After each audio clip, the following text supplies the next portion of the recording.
Assalamualaikum warahmatullahi wabarakatuh.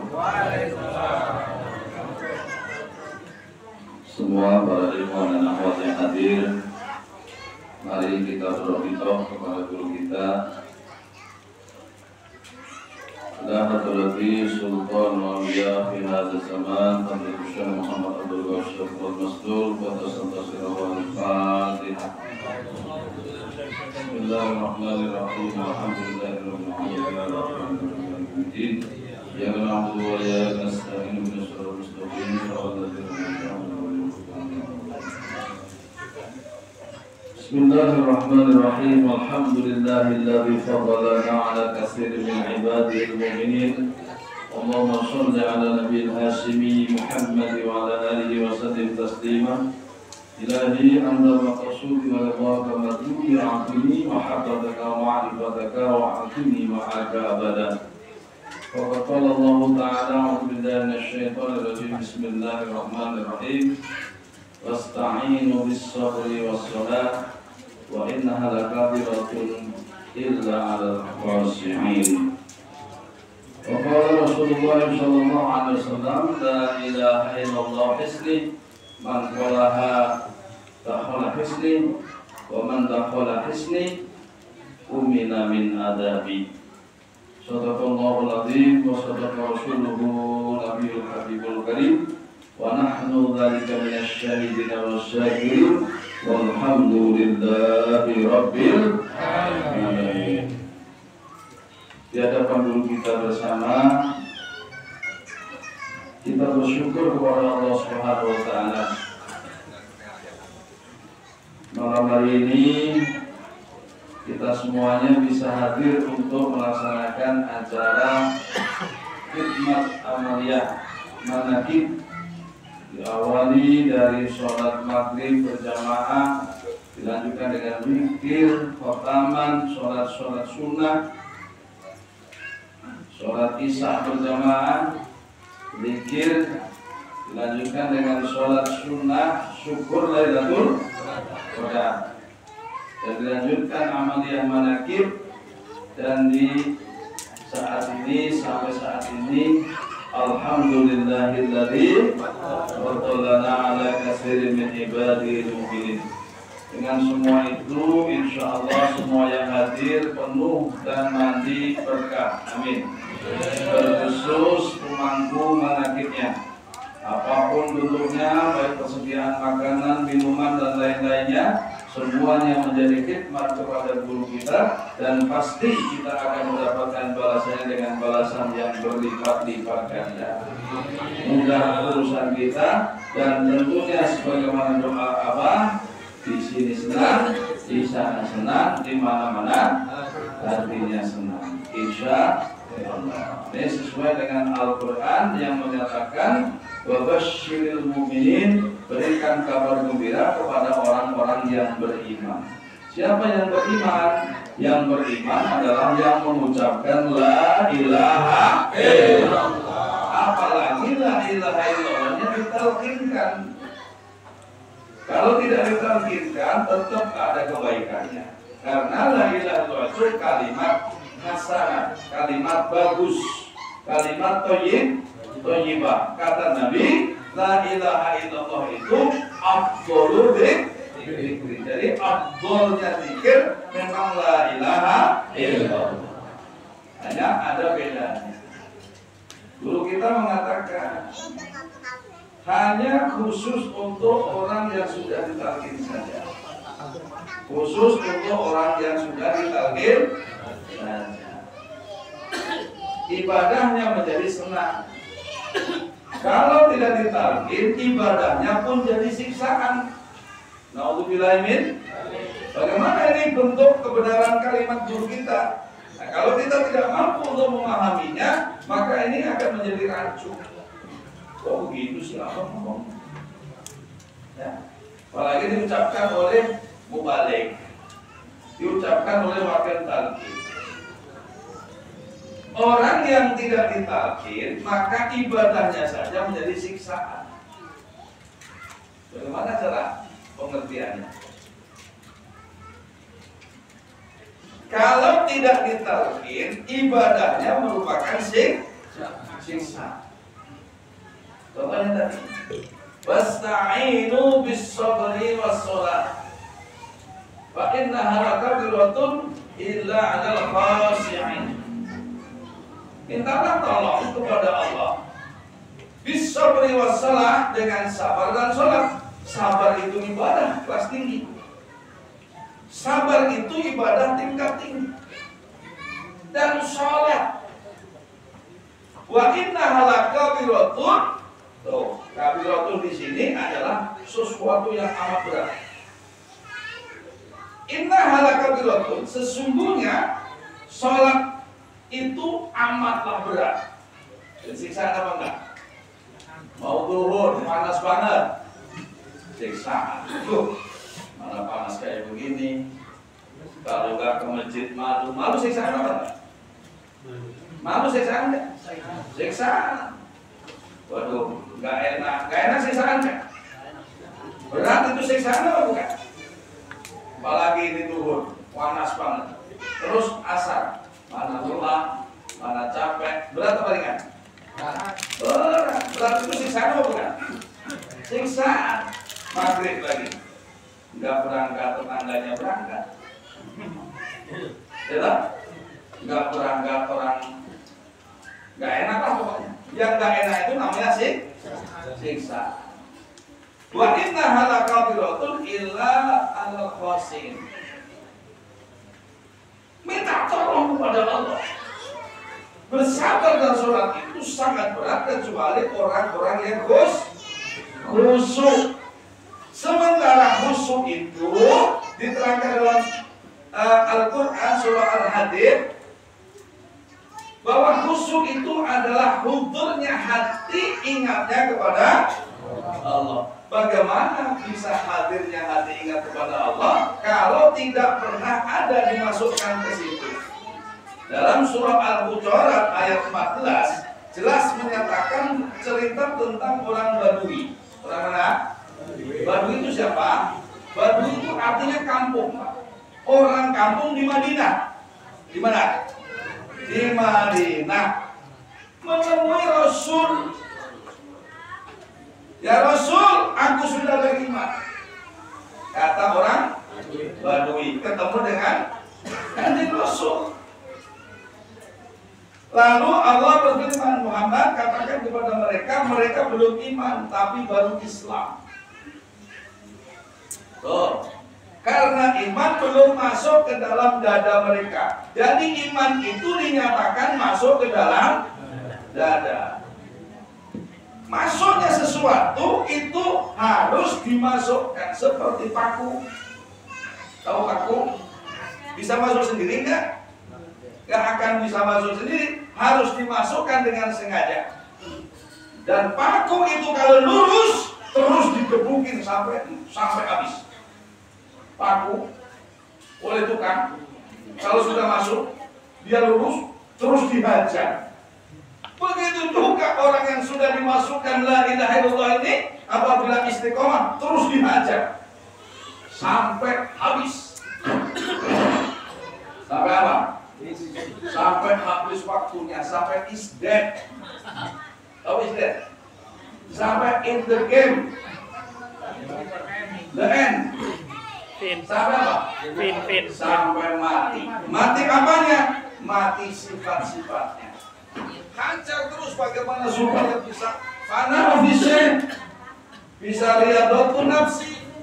Tuh, sofa itu bisa sofa qulub, supaya terus dihajar untuk apa? Untuk membersihkan hatinya.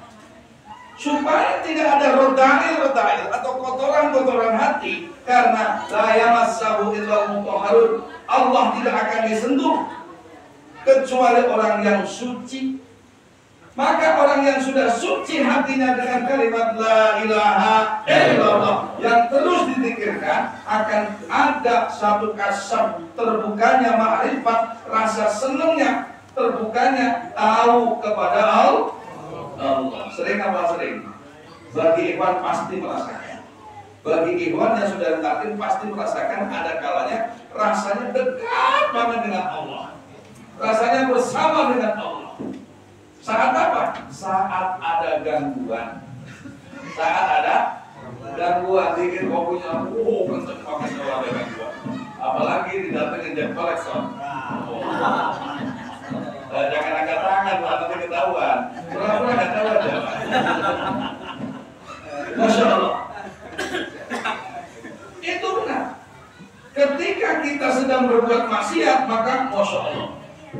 Sebetulnya perlawanan dari hasil dzikir yang ditanamkan oleh Syekh Mursyid ini sangat melawan kepada kita. Sangat melawan. Ada kemaksiatan, ada kesalahan, ini pasti melawan. Guru kita sudah melawan kita, membantu kita untuk menghindari semua maksiat. Seperti paku. Paku kalau tidak dimasukkan dengan sengaja, maka paku tidak akan masuk sendiri. Begitu juga iman. Iman kalau tidak dimasukkan di dalam dada, maka tidak akan masuk sendiri. Coba lihat itu sihir tanpa watonya Gus Dur. Ya, iman itu bentan cepake di jero dodo. Bentan cepake ditangkapkan, ditanamkan di dalam dada, yang dimasuk ditanamkan itu ditalqin. Talqin kan, maka bahagialah orang yang talqin. Wa basyiril mu'minin. Makanya apa? Di akhir-akhir ini menjelaskan tentang surah At-Taubah ayat 111. Yang mana pemahamannya bahwa Allah telah membeli kepada orang mukmin jiwanya dan hartanya. Innallaha ashtara minal mu'minin anfusahum wa amwalahum bi anna lahumul jannah. Yuqatiluna fi sabilillahi wa yaqtuluna wa yuqtalun. Wa'dan Allahi haqqan fi Taurati wal Injil wal Qur'an. Wa man awfa bi ahdihi min Allah wa basyiril mu'minin. Buka dalam Al-Quran surah At-Taubah ayat 111. Orang yang sudah mukmin, sudah beriman, menyatakan hanya kepada Allah, Tuhan kita Allah, dengan kalimat la ilaha illallah.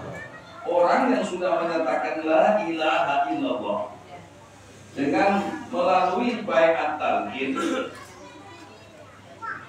dia adalah orang yang sudah menjual dirinya dan hartanya kepada Allah, ditukar dengan surga. Maka orang ini setelah ditalqin, dia mulai berperang.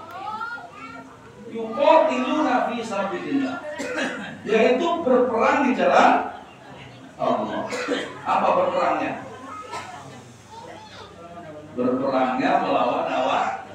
Masuk dalam surah Sofa, Sofaul Qalbi, membersihkan hatinya, itu perang. Bahkan perang yang ini, kata Rasul, disebut jihadul akbar, perang yang paling besar, membersihkan hawa nafsu. Fa-nya fana, fana'u fillah, lebur dengan Allah. Jadi segala sesuatunya, seperti tadi ayat yang dibaca, surah Al-Baqarah ayat 284, yang sering disampaikan, dibaca bersama dalam tahlil. Lillahi ma fis samawati wa ma fil ardh, wa in tubdu ma fi anfusikum aw tukhfuhu hasibukum billah. Fa yaghfiru liman yasha wa yu'adzibu man yasha, wallahu ala kulli syai'in qadir. Kebanyakan kita ini gini Pak, kebanyakan ya, hafal, membaca, tapi nggak tahu maknanya. Bahkan kadang-kadang hanya hafalan, padahal bacaannya bisa salah, tapi hafalan, karena hafalan. Seperti gini, Allahu Akbar kabira, walhamdulillahi katsira, wa subhanallahi bukratan wa asila. Inni wajjahtu wajhiya. Semua orang membaca itu. Baca apa enggak? Aku baca ya. Inni wajjahtu, artinya apa? Sesungguhnya aku bertawajjuh menghadap kepadamu. Tapi dia nggak ngerti wajahnya apa. Dia ucapkan inni wajjahtu wajhiya. Sesungguhnya aku menghadapkan wajahku ini kepada wajah Sang Pencipta. lilladzi fataras samawati wal ardi, yaitu sang pencipta fataras samawati, langit-langit dan bumi. Samawat itu jamak daripada langit-langit, karena langit itu ada 7. Wal ardi itu sudah diikrarkan, dibaca, tapi kita tidak tahu. Jangan orang lain, kita saja tidak tahu. Dengan adanya talqin, maka kita baru tahu. Maka talqin itulah penyebab kita menjadi tahu. Tahu tawajuh karena ditalqin. Sebelum ditalqin tahu nggak tawajuh? Nggak tahu tawajuh, nggak tahu sholat ba'diyah, nggak tahu.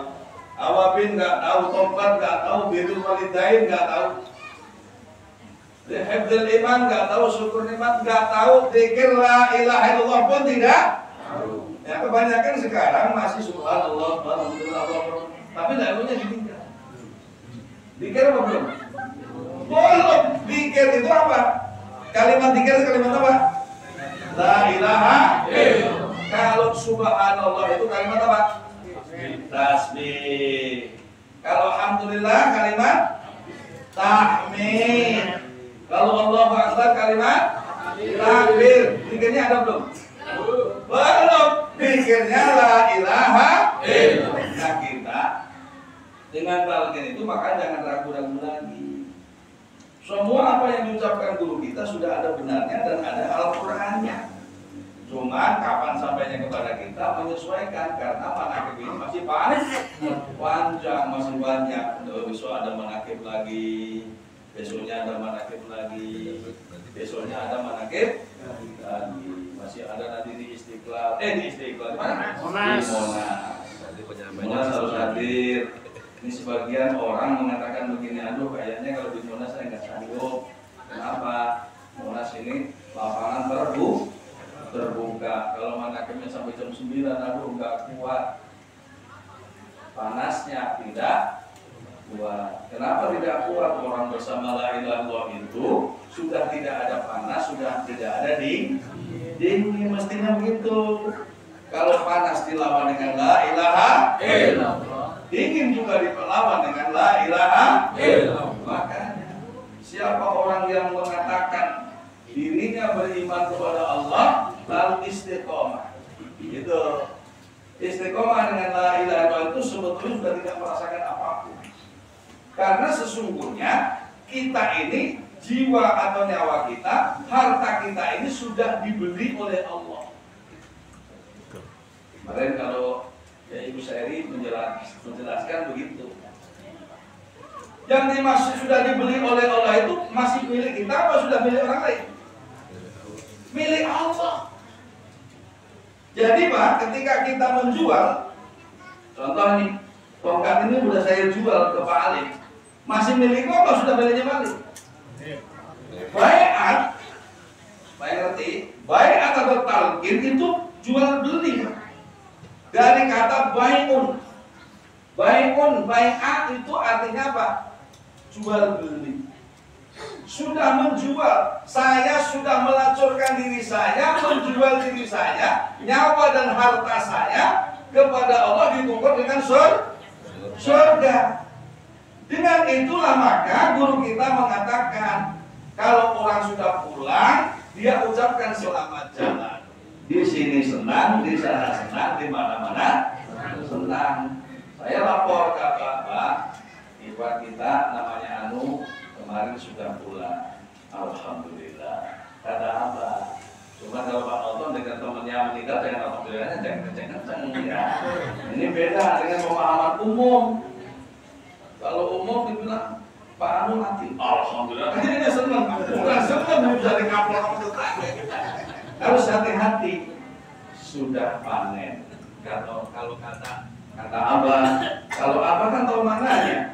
Lah kalau kamu cuma ikut-ikutan, jangan. Jadi waktu juga nggak boleh asal-asalan ikut-ikutan apa-apa. Yang boleh ikut apa-apa tuh langgam Fatihahnya, tuh baca kuliahnya, tuh boleh kalau yang begitu. Cuma kalimat-kalimat yang Anda tidak paham jangan. Contohnya tadi, orang kalau belum ditalqin zikir, hidupnya penuh siksa. Kurang ibadahnya aja siksaan, ibadahnya saja siksaan. Tapi kalau orang sudah ditalqin, ibadahnya jadi senang. Kalau tidak ibadah nanti tersiksa. Kenapa? Contoh jam segini belum bisa. Enak apa enggak? Ya pasti enggak enak. Makanya ibadahnya senang. Makanya Pak Mujid belum 4 menit udah pengen adzan. Katanya aku udah gatal tuh pengen zikir kita. Keren. Aduh, makanya orang lagi 3 menit, 4 menit sebelum masuk adzan udah adzan duluan. Cuman kalau kata saya, kecuali maghrib. Kalau maghrib jangan atuh. Kan menghormati yang puasa. Ya, itu jadi kontroversial bisa bebas. Kalau nggak ngerti, udah nanti ngobrolnya ada aja dulu. Karena ada orang yang berdebat. Orang di masjid aja kadang-kadang gini Pak, sholat di masjid sama di rumah, di rumah. Kata siapa? Kata siapa? Kalau begitu ngapain abah mau bikin masjid? Untuk apa abah harus punya masjid? Ya sholat dia utamanya di masjid. Cuma kamu belum mampu untuk pikir ke masjid. Di masjid lah, jangan menyalahkan orang yang ke masjid. Ini kan kadang-kadang Irwan juga aneh. Orang dia memang gak mampu ke masjid. Coba kita Rafael 5 waktu full, imamnya 5. Kalau tidak ada si siapa tuh satu itu? Oh, ada Mas Ahmad, ada Pak Haji Bandi, ada Pak Haji Teko, tuh, ada Pak Mucen, lumayan Pak. Jadi 3-5 waktu full itu udah biasa. Di musola kita habis adzan sholat sunnah langsung komat. Keren nggak? Nah, yang begitu mah jangan dibilang mau Abdullah di rumah, jangan begitu. Lo belum mampu ke masjid, belum mampu. Padahal orang itu harus bercampur baur, bersama dengan mereka berjamaah. Cuman tugas kita sebagai murid adalah memperkenalkan guru kita. Dari mana? Dari amalannya. Memperkenalkan guru kita dari amalan. Atau memperkenalkan guru kita dengan cerita. Asal ada orang ceritain, sini mas ceritain. Saya punya guru saya hebat namanya Bodoh. Ceritakan karomahnya. Kan Mas Agus sering share di karomah apa? Mas Agus? Malu dia. Ya. Ceritakan karomahnya. Kata Abah, wah orang potongan gaya Pak Sunoto, Pak Ali nggak sanggup kalau suruh cerita. Ya. Bagaimana caranya? Rata-rata orang tidak sanggup, dikasih ilham dari Allah. Kalau begitu, santrimu suruh pakai peci merah putih. Dan di peci merah putih ini tanda muridnya apa? Berarti Anda pakai peci merah itu menjelaskan Anda itu menjelaskan memperkenalkan guru Anda. Nih, kalau yang begini, gurunya pasti gitu maksudnya. Pak belum? Gak pakai peci aja takut. Bagaimana mau pikir bersama? Pengalaman ya? Ada pernah nanya, Ustaz kenapa pakai peci merah putih? Sini, duduk sini. Sejak kapan kamu berani nanya? Saya bilang, oh langsung meriang dia. Saya cuma nanya doang. Sejak kapan kamu berani nanya? Aku ini seumur belum pernah nanya kamu pakai peci merah putih kayak hitam putih kayak abu-abu kayak kotor banget kayak nggak pernah nanya saya. Kenapa kamu nanya? Kenapa peci merah putih? Wow, langsung maaf Ustaz. Iya saya baru nanya, belum saya jelasin, belum saya kaplok. Ya. Sebentar aku bawa tongkat. Bagaimana caranya memperkenalkan gurumu? Satu pakai peci merah putih, kalau kamu malu pakai tongkat. Atau pakai tongkat kalau kamu malu pakai peci merah putih. Tapi kalau dua-duanya malu, ya wes peci enggak. Tongkat juga. Nah, astagfirullah. Jadi apa? Zikir keras juga. Zikir di masjid orang juga. Nah, potongan yang begini mah. Lama naiknya. Iya namanya. Coba nih, kita coba berpikir. Pernah nggak kamu mendengar namanya ujian itu mudah? Ujian itu pasti sulit pasti angel. Apakah itu menyiksa? Gurumu menyiksa, kamu dikasih ujian yang sulit supaya kamu tersiksa? Apakah gurumu memberikan ujian yang berat itu supaya kamu naik derajat? Naik derajat. Tapi kan kita begini Pak, diuji sama Allah nggak mau. Diuji miskin, nggak kuat. Kuat nggak? Nggak kuat, nggak ada yang jawab. Diuji sakit, nggak sanggup. Sanggup nggak sakit? Padahal kalau kamu sudah bersama Allah, tidak ada lagi sakit Pak sebetulnya. Contohnya Nabi Ayub alaihi salam. Berapa lama sakitnya? Ya 40 tahun cuma. Gak usah tahu sakitnya Nabi Ayub berapa lama. Pertama oleh Allah. Karena memang Nabi Ayub itu bagian dari orang yang sabar dan orang ikhlas, orang yang khusyuk, maka setan minta izin sama Allah. Ya Allah, iblis, aku minta izin mau goda hambamu yang namanya Ayub. Silakan, asal kamu bisa. Yang pertama dihabisi adalah ternaknya. Ya orang kaya Pak Ayub itu aslinya kaya raya, ternaknya banyak banget.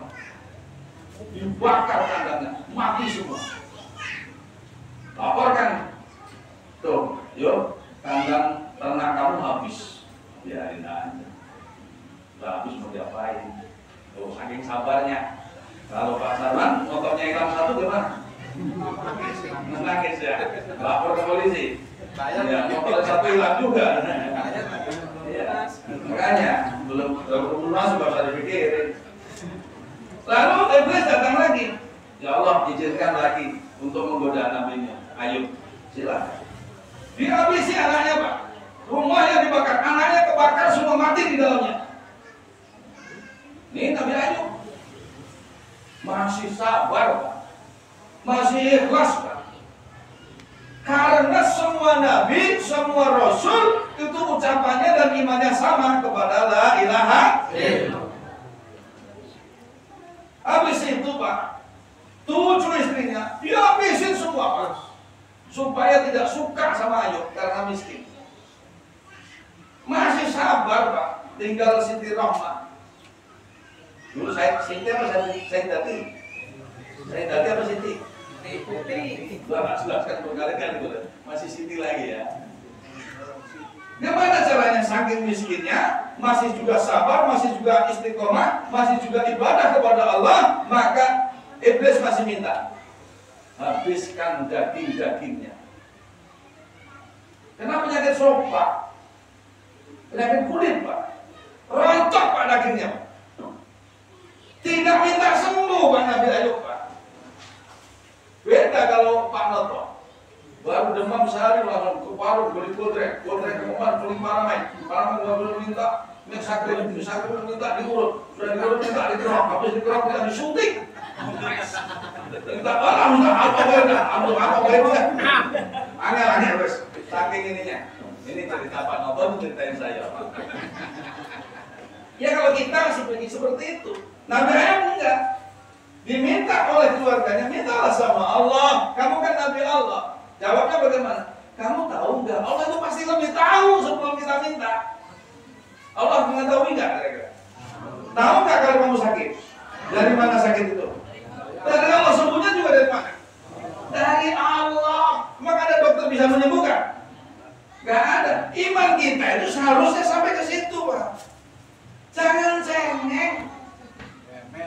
Jangan. Sampai apa? Habis semua. Hanya Nabi Ayub minta supaya hati dan lidahnya tidak diganggu dengan belatung. Jadi sekujur tubuhnya makan belatung sampai habis dagingnya, tinggal tulang sama kulitnya. Diasingkan oleh keluarganya, dibuang Pak, karena keluarganya nggak mau terima. Walaupun Nabi nggak diterima sama istrinya. Istri Nabi aja kurang ajar begitu, apalagi istri Abu Talib. Umpama, apalagi istrinya Ikhwan biasa. Ini cerita ini Pak dimuat dalam Al-Quran dan pasti benar. Nabi Ayub Pak sampai Masya Allah semuanya hanya minta lidahku untuk berzikir dan hatiku untuk bersyukur, jangan kau rusak ya Allah. Gitu, kira-kira ada Ikhwan Tabun yang siap? Adanya habis, tinggal lidahnya matinya. Agus ya Pak Gus. Agus. Ya kalau sekarang kita, untungnya kita ini menjadi umatnya kanjeng Nabi Muhammad, tidak akan seperti itu, tidak ada. Karena apa? Sudah dikatakan bahwa umat Nabi Muhammad SAW ini semakin kecil, semakin pendek, kecil syukurnya, pendek juga akalnya. Jadi gampang putus asa. Berapa banyak orang yang bunuh diri dari gedung. Berapa banyak orang yang putus asa. Karena apa? Dia hancur rusak imannya. Naudzubillah min. Jadi umat Nabi Muhammad ini makin kacau, Pak. Orang sudah punya fasilitas, rumahnya bagus, ada AC-nya, mobil punya, kota dekat, mall dekat, sekolah dekat, duit banyak, pergi ke gunung. Entar nggak kira-kira? Jadi umatnya siapa? Pergi ke gunung, bawa tenda, kan goblok itu. Di rumah fasilitasnya sudah penuh, mobil punya, rumahnya ber-AC, nyaman, ada pembantunya, lantainya hanya dari keramik biasa diganti marmer. Semuanya kulkas saja sampai 6. Ini malah pergi ke gunung bawa tenda kecil.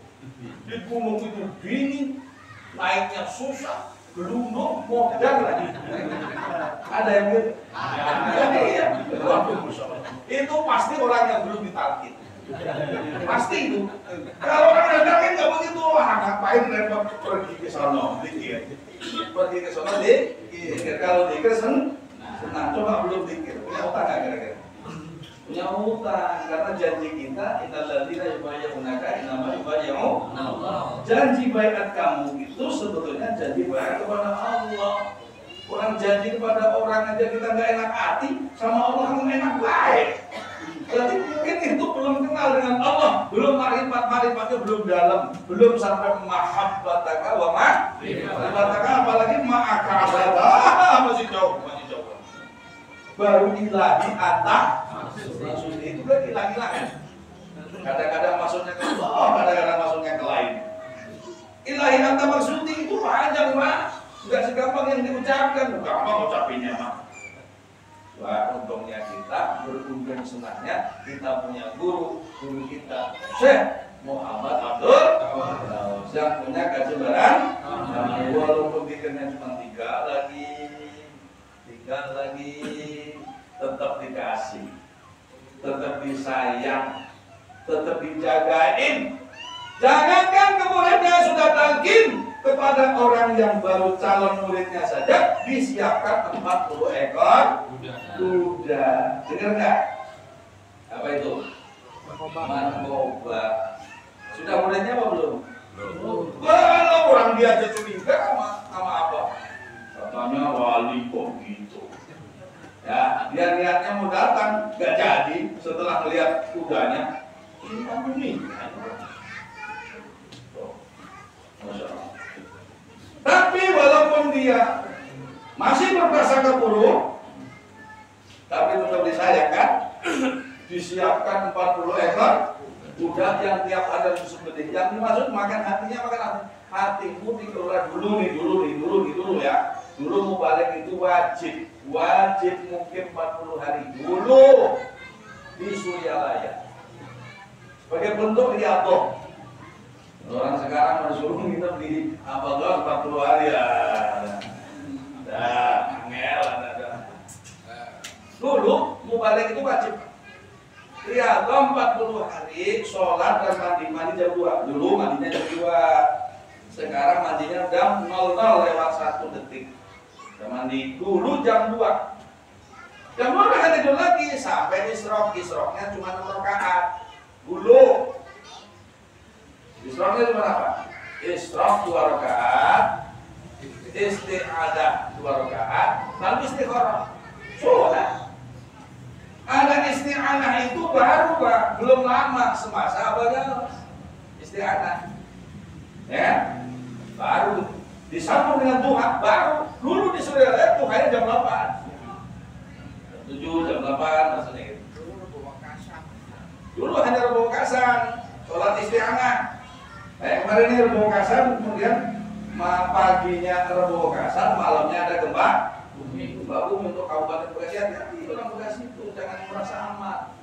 Allah kalau mau gampang, tinggal digepalin semenit aja orang udah kelabakan. Orang kepalin cuma 3 detik ya, 3 detik aja orang pada ramainya di grup di mana-mana ramai sekali. Bagaimana kalau 3 detik? Nah,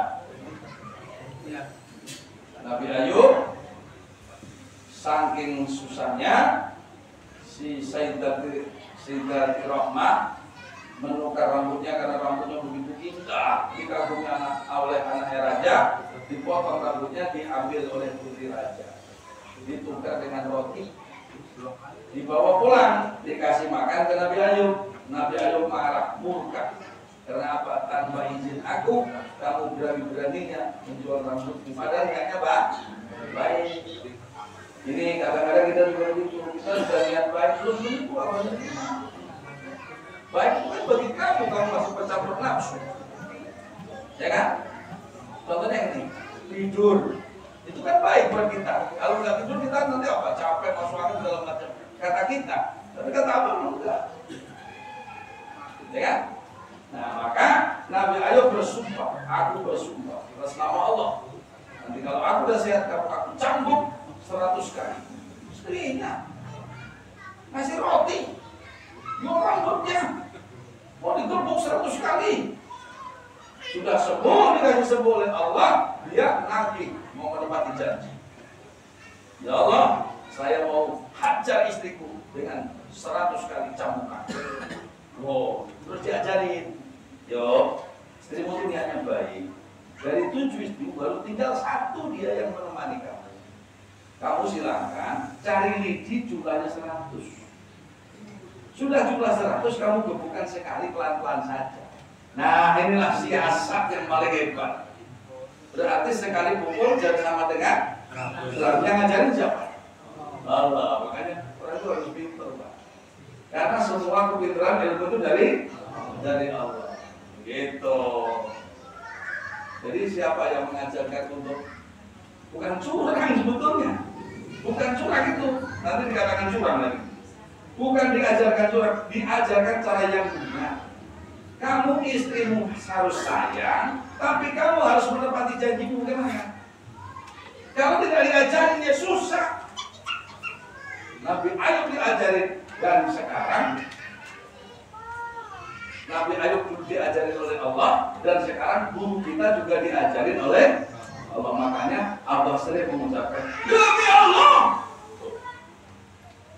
Sering begitu apa? Karena benar-benar makanya asal dapat ilham dari Allah langsung keluar maklumat. Dan maklumat itu spontan, bukan reka-reka akalnya Allah.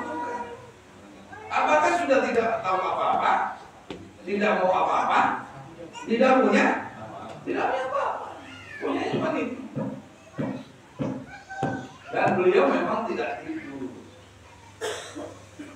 Itu Nabi Ayub seperti begitu, karena sudah bersatunya dengan Allah, bersatunya dengan apa? Waridho kama tubi aktini mahabbataka wa ma'rifataka. Sudah mahabbah dan sudah ma'rifat, kenal benar kepada Allah, maka bagi Nabi Ayub tidak ada sakit. Itu bagi Nabi Ayub tidak ada susah. Bagi Nabi Ayub tidak ada lagi miskin. Bagi Nabi Ayub sudah tidak merasa dihina, asalkan masih diterima oleh Allah. Itu harus begitu. Tapi kita masih jauh, walaupun jauh caranya jangan menggunakan akal kita. Karena apa? Karena kita sudah menjual diri kita kepada Allah. Makanya dalam Al-Qur'an diterangkan seluruh nama muridku sudah diserahkan semua kepada. Berarti kita miliknya siapa? Ya Allah. Miliknya Abah Gaus. Ini kalau orang yang masih kontroversi, masih nggak paham, ini bahaya, Pak. Itu bahaya. Aslinya, ini, pahami ya. Innalladzina yubayyi'unaka, sesungguhnya mereka orang-orang yang berbaiat kepadamu, ka itu domir Anda ditunjukkan kepada orangnya, yaitu Nabi Muhammad SAW. Nah, Nabi Muhammad SAW itu ada penerusnya itu namanya ahli sir, namanya sanad. Sanad itu sambungan. Nah, berbaiat kepada Nabi Muhammad SAW dan berbaiat kepada Abu Bakar itu sama dengan berbaiat kepada kanjeng Nabi Muhammad SAW. Makanya waktu talqin kan gini. Alhamdulillah wassalatu wassalamu ala al-habibil aliyil azim sayyidina Muhammadin al-hadi ila siratil mustaqim. Kan ada kalimat itu waktu talqin. Nah, itu menggambarkan bahwa yang mentalqin kali ini adalah hakikatnya kanjeng Nabi Muhammad. Dan siapa berbaiat kepada kanjeng Nabi? Hakikatnya berbaiat langsung berhadapan dengan Allah. Itu maksudnya. Cuma kalau dipendekkan gini. Pendekkan, itu kan dipanjangkan. Kalau dipendekkan gini, talqin pada Abu Bakar itu berhadapan dengan Allah. Tapi ini bahaya, nggak bisa dijelaskan seperti tadi. Ini wajah tu wajah iya juga nggak paham. Sudah mengucap tapi tidak. Tapi sholat, contohnya sholat. Sami Allahu liman hamidah, artinya apa? Allah Maha mendengar setiap orang yang memuji. Sami Allahu liman hamidah. Allah Maha mendengar setiap pujian dari hambanya. Kamu memuji di mana saja, Allah mendengar. Tapi semua kan ada wakilnya. Gitu. Nah ini ngaji ini agak sulit, agak angel ya kan. Harus ada kopinya. Kalau dulu mah ada samsunya. Terus sambil ngobrol, sambil catur itu mah nanti ya. Dulu. Kalau sekarang mau nggak usah ngerokok ya. Nggak usah ngerokok dulu lah. Dengerin yang sekarang yang penting digaris bawahi, yakini bahwa apa yang dari gurumu itu dari Allah. Itu saja. Terus tujuan kita itu bukan hanya ilahi anta maksudi walidhoka makruhi, tapi mahabbah dan dan sampai ma'aka abad. Itu sama selamanya. Kangel. Ini kiai aja nggak sanggup, maka sanggup. Kiai pada abah itu di kursi mestinya yang di sini. Para kiai aja nggak ada. Jadi senarasa 2 kali sudah ngomong apa mestinya yang duduk ini itu kan ya para kiai dan para ulama. Tapi kiainya malah nggak mau, ulamanya malah muslim. Karena memang kenapa dimusyrikan? Karena terlalu nyentrik. Mangga, pohon mangga, kalau buahnya lebat itu nggak sama, nggak mau disambitin sama orang. Orang lewat lemparin batu. Itu salahnya apa pohon mangga berbuah, lalu malah disambitin. Ya sama dengan begitu resikonya kanjeng Nabi Muhammad sampai hari ini juga masih dibenci dengan 5 miliar orang masih benci kepada kanjeng Nabi Muhammad. Cuma tak tahu dibenci orang Indonesia malah kecil, baru dibenci sama ulama kecil. Sampai saking beraninya, beraninya, tidak ada orang lebih berani daripada Abu Bakar mengatakan MUI sesat. Oh, cuma aku nggak boleh ngomong gitu. Kalau dalilnya, gue dipukul orang masih nangis. Kalau apa kan mau diapain, mau dipenjara, mau dipotong-potong siap apa? Kan diancam sama keluarga saudara juga mau dipindahkan. Silahkan ditunggu sampai hari ini kan. Saking beraninya, karena sudah maka abada sudah bersama Allah selamanya. Lah kalau kita ilahi. Oh, berarti ilahi tidak sampai ilahi ngantuk zaman akhir keluar saja tawar sudah tidak ada panas, sudah tidak dingin, nggak ada hujan, sudah tidak ada orang, sudah jiwanya, nyawanya, hartanya sudah dibeli itu ke surga lebih cepat, lebih baik. Makanya dulu muridnya Syekh Siti Jenar itu datang ke pasar nantangin perang supaya dipati. Tapi tidak diterapkan di zaman sekarang. Bunuh aku, biar aku masuk surga. Nggak boleh begitu. Cuma kata apa gini, kata apa bagaimana? Bagaimana kata apa? Jasadnya masih di bumi, ruhnya sudah di sana di Lauhul Mahfuz. Kita kan tinggal menjalankan nunggu mati, nunggu kontrakannya habis. Makanya sekarang harus siap-siap punya kafan merah putih. Barangkali besok dibungkus sudah ada merah putih. Saya sudah siap loh, silahkan pada dilamar ya. Jangan seperti ambulan, jangan seperti apa kurungan keranda ya, keranda, ambulan, tempat mandi masjid dibikin harganya bagus tapi nggak ada yang mau nyobain duluan. Kain kafan sudah ada tapi nggak ada yang mau beli duluan. Yang mau nyoba apa enggak itu kainnya coba. Sudah ya, intinya gini, sudah setengah 10 besok ada makan lagi jangan malam-malam. Jangan waktu capek. Aslinya sudah nggak ada capek aslinya, nggak ada capek terus. Saya udah datang ke sini 7 kali, kata kamu sih 8 kali, ya beda satu sama temen lah udah menjahin aja. Udah sering banget ke sini. Sudah tidak ada lagi namanya sedih, susah, jangan lagi ada mengeluh kepada selain Allah. Tidak ada lagi mengeluh kecuali kepada guru. Jangan kalau teman kamu ceritakan anakmu nakal 1000 orang, malah berubah. Yang enggak, malah terbuka air kamu. Ya kan, umpamanya udah ini maunya Allah menuju untuk meningkatkan derajat. Makanya kalau ujian itu kalau yang gampang bukan ujian, anak SD, bukan kelas 6, mau naik SMP, ujian gampang apa sulit? Sulit, ujiannya minta ujiannya lebih sulit karena dengan sulitnya ujian menunjukkan tingginya derajat. Oh, tidak ada yang tidak bisa selesai dengan la ilaha illallah. Allah berkait semuanya, segalanya, selamanya. Doa apa? Al-Fatihah. A'udzubillahi minasyaitonir rajim. Bismillahirrahmanirrahim. Alhamdulillahi rabbil alamin arrahmanirrahim maliki yaumiddin. Iyyaka na'budu wa iyyaka nasta'in. Assalamualaikum warahmatullahi wabarakatuh. Waalaikumsalam warahmatullahi wabarakatuh.